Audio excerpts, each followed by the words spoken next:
Сәлем достар, менің есімім Қайырбек, мен химия пәні мұғалімімін. Бүгін біз сіздермен гипс энергиясына есептер шығарамыз. Бізге кальций карбонатының ыдырау реакциясы берілген, ол кальций оксижені көміртек диоксидіне бөлінеді. Осы жерде біз жалпы гипс энергиясын анықтап, реакцияның жүріп жүрмейтін болжауымыз қажет.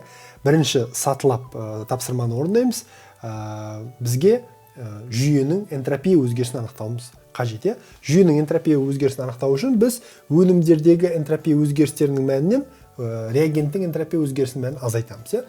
Сонда дельта S жүйе тең, мына бірден мәндерін жазатын болсақ, барлығы коэффициенттері 1, сондықтан плюс 39,7 джоуль кельвин бөлінген моль, қосылған 213,6 джоуль кельвин бөлінген моль, азайтамыз.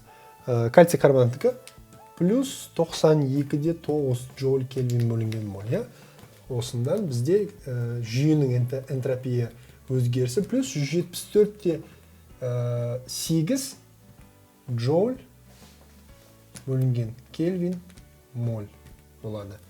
Енді біз реакцияның энтальпия өзгерісін анықтауымыз керек.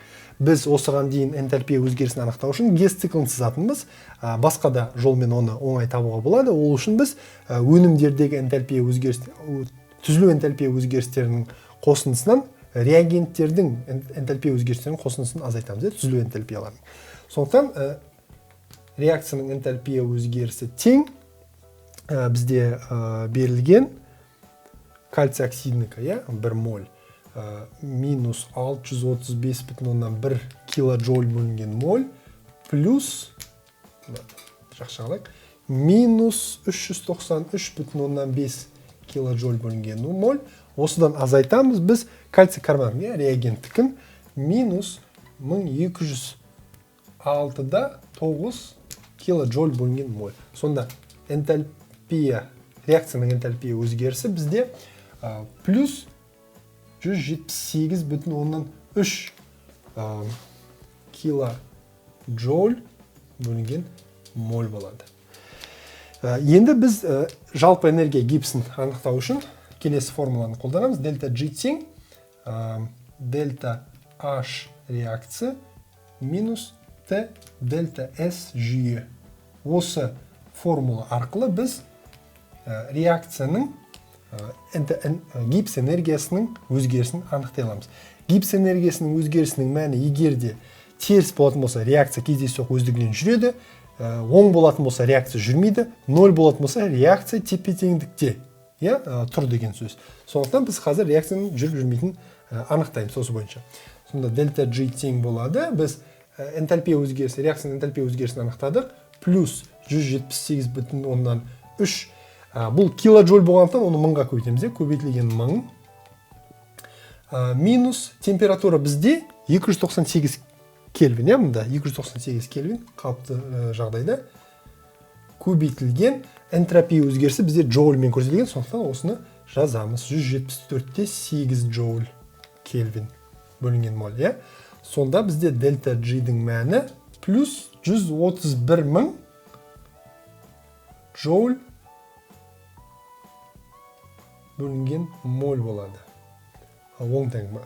Енді оны килоджоульға айналдырса болады. Сонда дельта G тең плюс 131 килоджоуль бөлінген моль.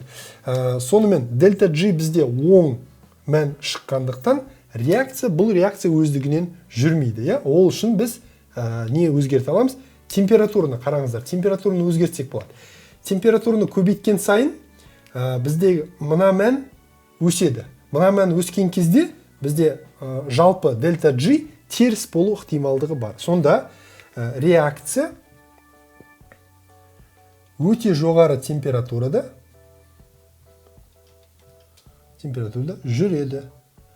Мысалыға, оны біз анықтауымыз үшін дельта G-ді 0 деп есептейтін болсақ, сонда біз температураны анықтап, қандай температурада реакцияның жүру мүмкіндігі болатын анықтауымызға болады. Сонымен оқушылар, біз бүгін гипс энергиясына есептер шығардық. Жалпы гипс энергиясының мәні бізге реакцияның жүріп жүрмейтін, яғни кездейсоқ жүріп жүрмейтін болжауға мүмкіндік беретін шама. гипс энергиясының өзгерісі теріс болатын болса, реакция жүреді, оң болатын болса, реакция жүрмейді, нөлге тең болатын болса, реакция тепе-теңдікте тұр деген сөз. Алайда оң болған жағдайда, егер де ол өте аз шама болатын болса, біз температураны көтеру арқылы немесе түсіру арқылы біз оны реакцияны жүргізе аламыз. Сонда температурамен де әсер етуге болады. Жалпы термодинамиканың заңы бойынша бізде екі фактор реакцияның жүріп жүрмейтініне жауап береді. Ол мына формула қарсылық болады: энтальпия және энтропия шамалары. Сонда реакцияны біз болжауымыз үшін энтальпия және энтропия шамаларына қарайды екенбіз. Осымен бүгінгі тақырыбымыз аяқталды. Сұрақтарыңыз болса видеоның астына жазыңыздар, мен міндетті түрде жауап беремін. Сау болыңыздар.